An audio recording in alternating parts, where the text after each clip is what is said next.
Phone tapping case అంటున్నారు. Phone tapping case మీ ప్రభుత్వం వచ్చినాకనే ఫోన్ ట్యాపింగ్ కేసులో కేసు బుక్ చేసింది, వాళ్ళందరినీ అరెస్ట్ చేసింది. అరెస్ట్ చేసే సమయంలో వాళ్ళు స్టేట్మెంట్ ఇచ్చారు. ఏమని ఇచ్చారు? పెద్ద ఆయన చెప్తేనే మేము ఫోన్ ట్యాపింగ్ చేస్తామని చెప్పి క్లారిటీగా కేసీఆర్ పేరు చెప్పకనే చెప్పారు వాళ్ళు.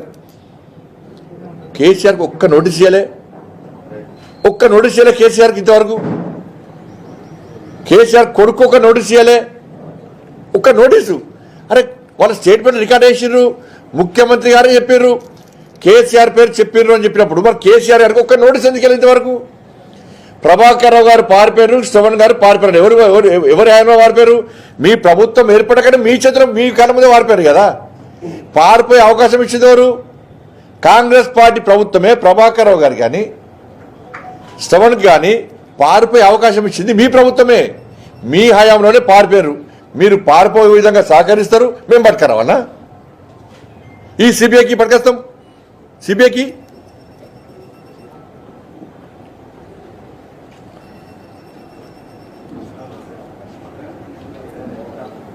ఫార్ములా ఇరేస్ అన్నారు.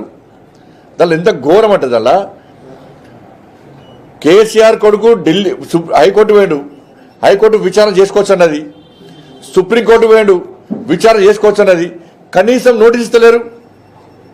ఆయన తప్పు లేదే, ఆయన ఇన్వాల్వ్మెంట్ లేదే కోర్టుకు పోయాడు. ఆయనే సాక్షాత్తు రాష్ట్ర ముఖ్యమంత్రి గారు, మంత్రులు అందరూ అన్నారు కేసీఆర్ కొడుకు ప్రమేయం ఉంది దీనిలో అని చెప్పని. దీనికి గమ్మత్తైన విషయం ఏంటంటే ఎవరైతే ఆర్గనైజర్ ఉన్నారో ఫార్ములా ఏరియా సంబంధించి అసలు ఆర్గనైజర్నే అక్యూజన్ చేర్చలే. ఆర్గనైజర్ ఎవరైతే ఉన్నారో ఆర్గనైజర్నే అసలు అక్యూజన్ చేర్చలే. కానీ విచారణ ఎడిపోతుంది? సుప్రీంకోర్టు ఇచ్చే, హైకోర్టు ఇచ్చే, మరి కేసీఆర్ కొడుకు ఎందుకు నోటీస్ ఇస్తలేవు? నువ్వు కనీసం నోటీస్ ఎందుకు ఇస్తలేవు? ఈ అరెస్ట్ ఎందుకు నోటీస్ ఇస్తలేవు? ఇలా విద్యుత్ కొనుగోలు విషయంలో అక్రమాలు జరిగాయని చెప్పి లోకూర్ కమిషన్ వేసినావు. నువ్వు నరసింహారెడ్డి గారు ఉంటే మార్చినావు, లోకూర్ కమిషన్ వేసినావు. ఆ కమిషన్ రిపోర్ట్ ఇచ్చి 3 నెలల ఇప్పటికీ 3 నెలల కమిషన్ రిపోర్ట్ ఇచ్చి ఎందుకు బయట పెడతలేరు? బయట పెట్టకూడడానికి కారణం ఏంది? ఇప్పుడు విద్యుత్ కొనుగోలులో అక్రమాలు జరిగాయని చెప్పి అన్నారు. అన్నప్పుడు అక్రమాలు ఎవరు పాల్పడ్డారని చెప్పన్నారు? కేసీఆర్ అక్రమాలు పాల్పడ్డారని చెప్పి ఇదే ప్రభుత్వం చెప్పింది. దాని మీదే విచారణ జరుపుతున్నది. మరి విచారణ సందర్భంగా ఒక్క రోజున కేసీఆర్ పిలిచి ఆ కమిషన్ విచారణ జరిపిందా? ఇదే ఇన్వెస్టిగేషన్ కేసీఆర్ పిలవకుండా ఇదే విచారణ క్లోజ్ అయ్యిందంటే నివేదిక ఇచ్చే నివేదిక సంకలం పెట్టుకొని కూర్చుంటుంది. ఆ నివేదిక ఏందో విద్యుత్ నివేదిక ఇప్పటికీ పరివర్తలేదు కదా. కాళేశ్వరం కేసు అదేనే. కాళేశ్వరం కేసులో కేసీఆర్ అక్రమాలు పాల్పడ్డాడు, క్వాలిటీ లేకుండా పనులు సాగించుడు, అంచనాలు వెంచీటో వేసి అక్రమాలు పాల్పడని చెప్పి ఇదే ప్రభుత్వం చెప్పింది. విచారణ అనేది అంత అయిపోయింది. మరి ఒక్కసారన్న ఆ కమిషన్ గడువు పొడిగిస్తూ పోతూనే ఉన్నారు. కానీ ఒక్కసారి కూడా కనీసం కేసీఆర్కి నోటీస్ ఇచ్చి కేసీఆర్ విచారణలోలే, కేసీఆర్ కొడుకులోలే, కేసీఆర్ అల్లుడిలోలే ఇదే విచారణ. మరి ఒక్క నోటీస్ కనీసం కేసీఆర్ కుటుంబాన్ని టచ్ చేసే సాహసం మీరు చేయలే. కేసీఆర్ కుటుంబానికి నోటీస్ ఇచ్చే సాహసం మీరు చేయలే. డ్రగ్స్ కేసులో అదే పరిస్థితే, ఫామ్ హౌస్ కేసులో అదే పరిస్థితే. కేసీఆర్ కొడుకు వచ్చి డ్రగ్స్ తీసుకున్నాడు, మనకు ఆధారం అరెస్ట్ చేస్తా ఉన్నారు. ఏమయ్యా మరి?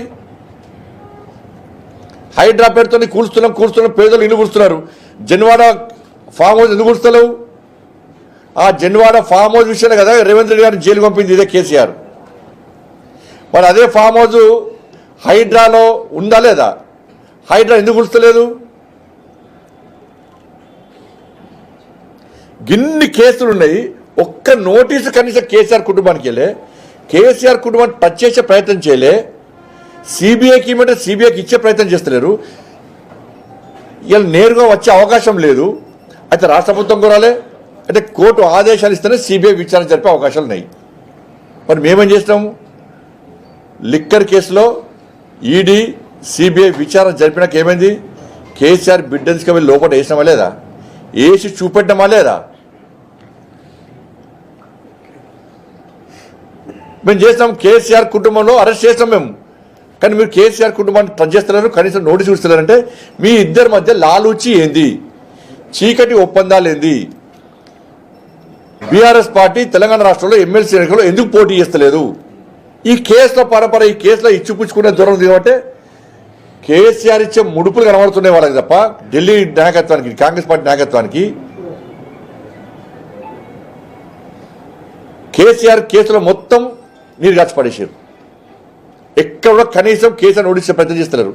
తెలంగాణ సమాజం ఆలోచించాలి. ఇన్ని విషయాలు చెప్పాను నేను, ఇది వాస్తవం.